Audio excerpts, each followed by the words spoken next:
বিসমিল্লাহির রহমানির রহিম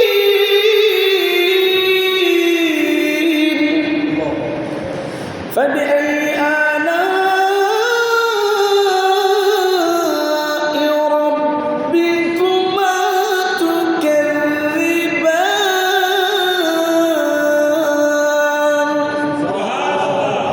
আল্লাহ বলেছেন, বান্দা, আল্লাহর লোহকালাম সমস্ত জমিন মানুষ, হাত পা চোখ, প্রত্যেকটা কিছু আল্লাহর নিয়ামত। সেই নিয়ামত, কোন নিয়ামতকে তুমি অস্বীকার করবা? আল্লাহ সর্বপ্রথম দুনিয়া বানাইলেন, সেটাই আল্লাহর নিয়ামত। সেই নিয়ামত কেউ বানায় নাই, কেউ সৃষ্টি করে নাই।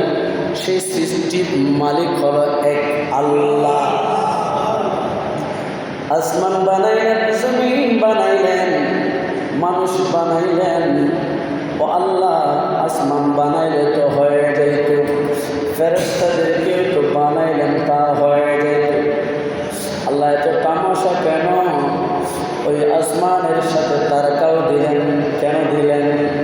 আবার নাকি এত সুন্দর ফুলের বাগান বানানোর পরে সেই বাগান নাকি আবার কি হয়ে যাবে? তছনছ হয়ে যাবে।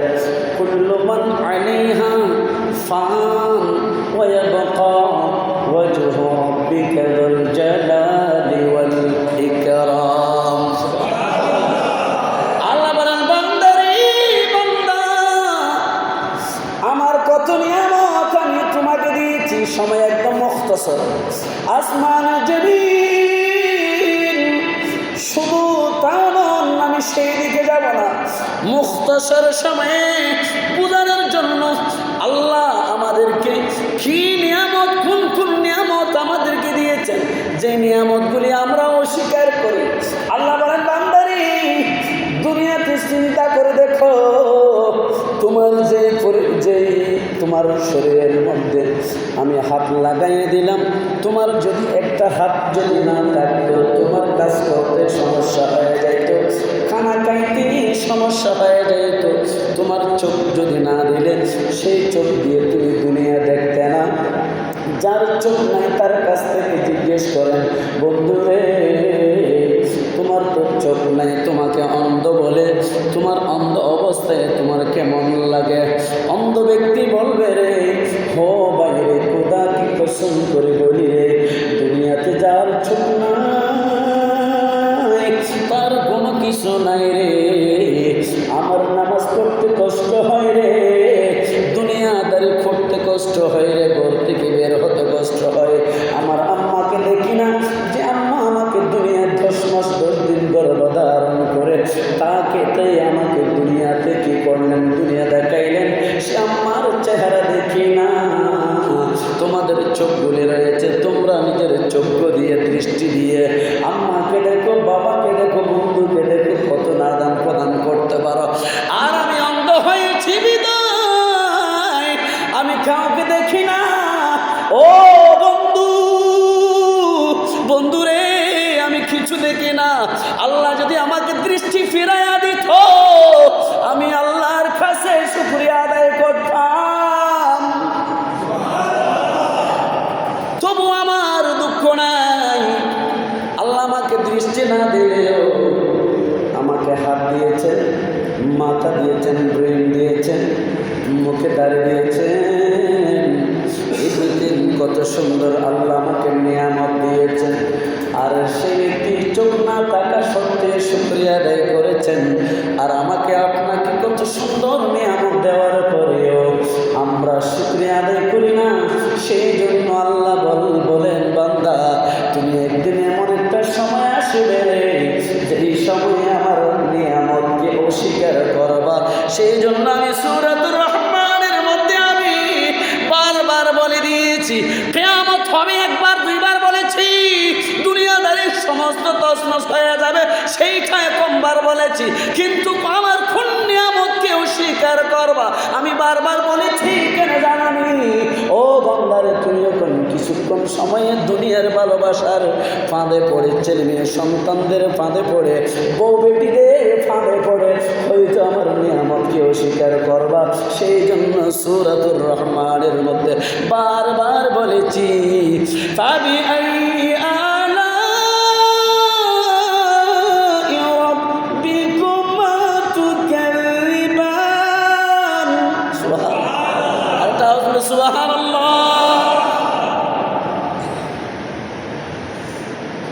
কোন নিয়ামতকে অস্বীকার করবে?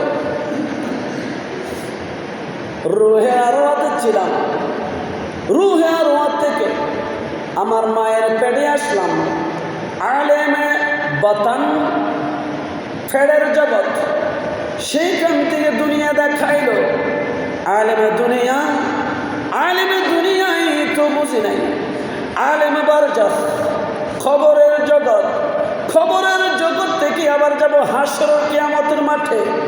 দুনিয়া শুরু থেকে শেষ পর্যন্ত শেষ হয়ে গেছে, কিন্তু কোন একটা স্থানেও আমাকে আপনাকে চিরস্থায়ীভাবে থাকতে আল্লাহ দেয় নাই।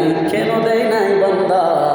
এত কিছু পাঠ করানোর পরে একটা দেশ হলো রুহে আরওয়ার দেশ, আরেকটা দেশ হলো মায়ের পেটের জগতের দেশ, আরেকটা দুনিয়া হলো দুনিয়ার দেশ। সেইখানে থাকতে পারে নাই। আল্লাহ বলবে, তুমি তো কবরে যাবা রে বান্দা, হয়তো যুবক অবস্থায় যাবা, হয়তো বৃদ্ধা হয়ে যাবা, হয়তো ছোটকালে শিশু অবস্থায় যাবা। সেই কথা আমি কাউকে বলি নাই। চলে গেলা কবরের মধ্যে, তুমি কি মনে করো কবরের মধ্যে সারা জীবন থাকতে পারবা? নয় নয় নয় নয়। আল্লাহ বলেন, ওয়া ইযাল কুবুর বু'থিরাত, ওয়া ইযাল কুবুর বু'থিরাত। আল্লাহ বলবেন, দুনিয়া পাঠাইলাম, মায়ের ঘরে পাঠাইলাম, আরওয়াতে ছিলে থাকতে পারো নাই, ওই মায়ের গর্ভে ছিলে থাকতে পারো নাই, দুনিয়াতে ছিলে থাকতে পারো নাই, ওই খবরের মধ্যে গিয়েছো।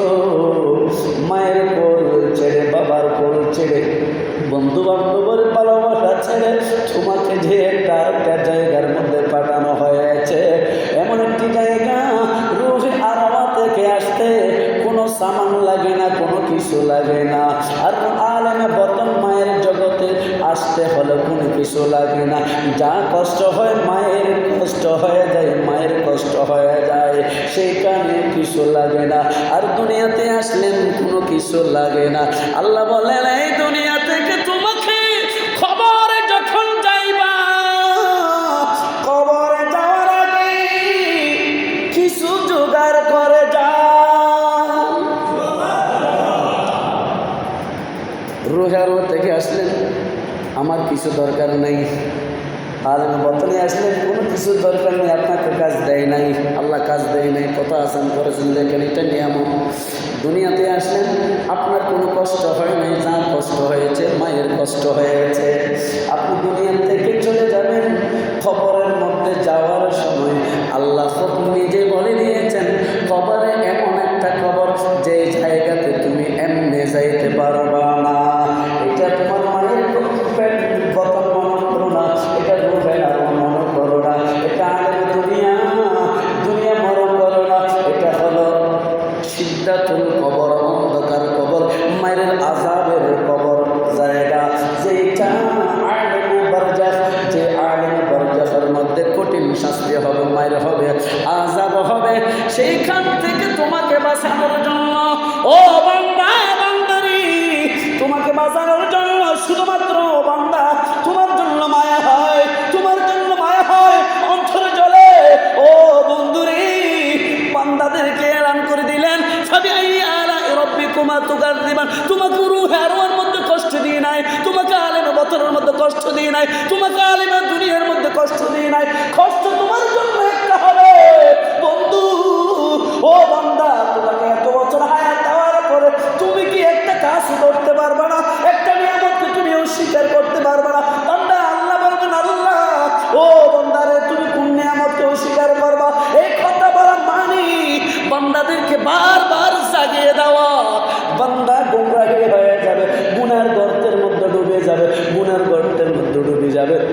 বান্দা আল্লাহ গুনাহ করতে করতে অন্ধ হয়ে যাবে, নামাজ পড়তে ভালো লাগে না, রুকু দিতে ভালো লাগে না, সিজদা দিতে ভালো লাগে না, কবর জিয়ারত করতে ভালো লাগে না, ভালো ভালো কাজ করতে ভালো লাগে না। সেই মুহূর্তে আল্লাহ বলবেন, আল্লাহ বলে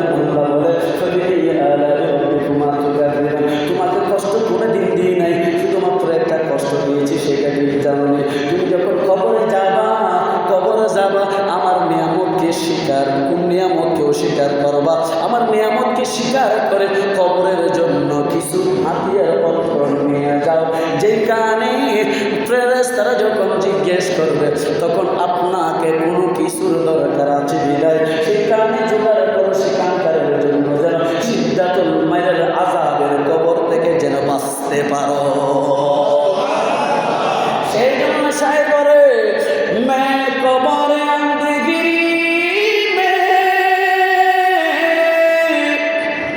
घबराओ गजबतन हाँ अंदाज मेरी करने आ जाना या रसूल अल्लाह सल्लल्लाहु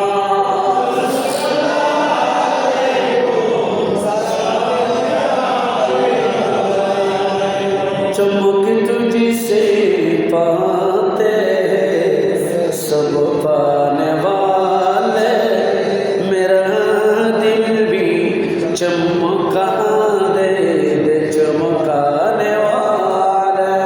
सलातुल्लाह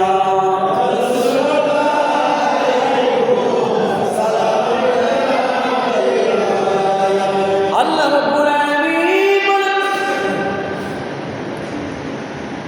দুনিয়ার জমিনে নিয়ামত দিয়েছি, নিয়ামত দেওয়ার পরে তোমাকে কোনো কাজ দেই নাই, শুধুমাত্র কবরের চিন্তা করো, কবরের আযাবের কথা চিন্তা করো।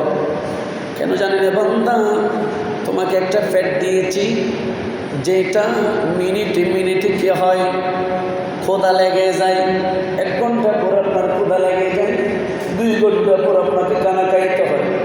1 ওয়াক্ত কানা না খেয়ে দেখেন আপনার পেটের অবস্থা কী হবে, শরীরের অবস্থা কী হবে, একটুখানি দেখেন। খবর বলি আমি একটা পেট, আমি একটা বোতল, যেই বোতলের মধ্যে ক্ষুধা লাগে, আমার ক্ষুধা লেগেছে। আল্লাহ কখন ক্ষুধাটা মিটাবে? যখন মানুষ মারা যাবে, সেই মানুষ যখন আমার কাছে আসবে তখন আমার ক্ষুধা মিটাবে। ভালো বলে কবর হাত করে তাকায় রইল। ইমাম গাজ্জালী বলতে লাগলো, কবরের একটা দরজা রয়েছে, সেই কবরে ডাক দিতে লাগলো, বান্দা কখন আসবো কখন আসবো, অপেক্ষায় রয়েছে, আমাদের জন্য আপনার জন্য অপেক্ষায় রয়েছে। আর কবরের কথা মনে নাই, আমাদের কবরের কথা মনে নাই। আজকে দ্বন্দ্ব কোটি কোটি টাকা, কোটি কোটি সম্পদ আমার কোনো কাজে আসবে না, আপনার কোনো কাজে আসবে না। আজকে এমন একটি পরিস্থিতির মধ্যে পড়ে গেলাম, যেই নিয়ামত পাওয়ার পরে একে অপরজনের সাথে লাগাইয়া দেয়, ভিক্ষাবাজি লাগাইয়া দেয়, ভাইয়ের কাছ থেকে আলাদা করা হচ্ছে, মামা বাগিনা থেকে আলাদা করা হচ্ছে। মাঝে মাঝে কোনো সময় দেখতে পাই স্বামী স্ত্রীর কাছ থেকে কি আলাদা করে দিচ্ছে। আল্লাহ কি সেই কাজ আমাদেরকে দিয়েছেন? না, সেই কাজ আমাদেরকে দেয় নাই।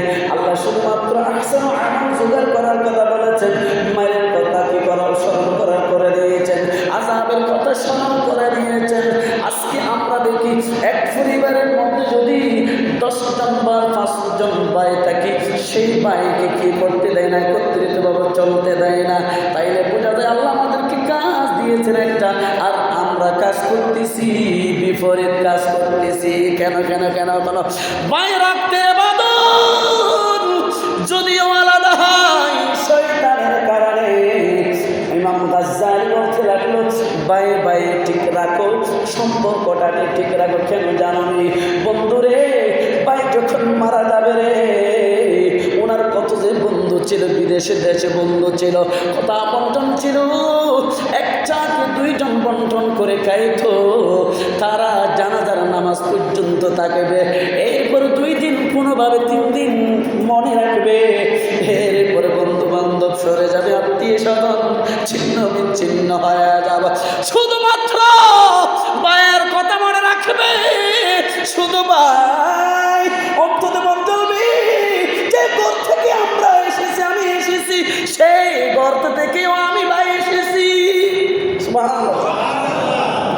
এই কথা বলতে গিয়ে আল্লামা ইবনে কাসির 774 হিজরি কাসাসুল কুরআন আরবি খণ্ড নম্বর 1 পৃষ্ঠা নম্বর 198 পৃষ্ঠার মধ্যে একটা কথা না মনে পড়ে যায়। হযরত ইব্রাহিম খলিলুল্লাহ